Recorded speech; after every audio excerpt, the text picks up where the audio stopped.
Jumping a few blocks to Capitol Hill now, where CBS News congressional correspondent Caitlin Huey-Burns has updates on the government shutdown for us. Caitlin, great to see you. So tell us and viewers watching, is the 10th time the charm?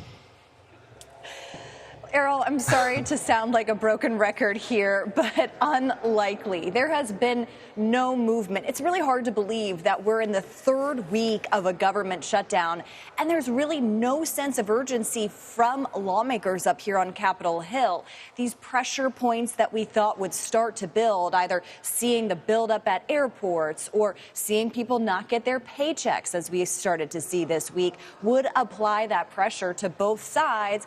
But they are very much still dug in their positions. The two leaders are still not having formal discussions with each other, and they're essentially waiting it out to see which side blinks first. And so we're going to likely have another vote again sometime this week, and we're likely going to have the same results again. Democrats say that they need the president to come and make a deal with them, or else nothing will really move. And in the background of all this, Caitlin, we've got government layoffs and the administration aiming to shrink the size of government. You spoke with a former CDC scientist who was fired last weekend.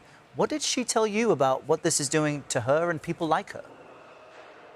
Yeah, Errol, you may remember over the weekend, 600 people were fired from the CDC. I spoke to a scientist who's been working there for a decade, studying chronic disease like diabetes and heart disease.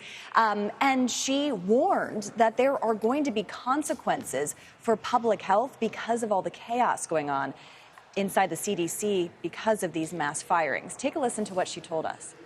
They went in and fired entire programs, even statutorily mandated by law programs. They cut entirely. It's going to mean more deaths, more preventable deaths. People will absolutely die from the impact of this administration.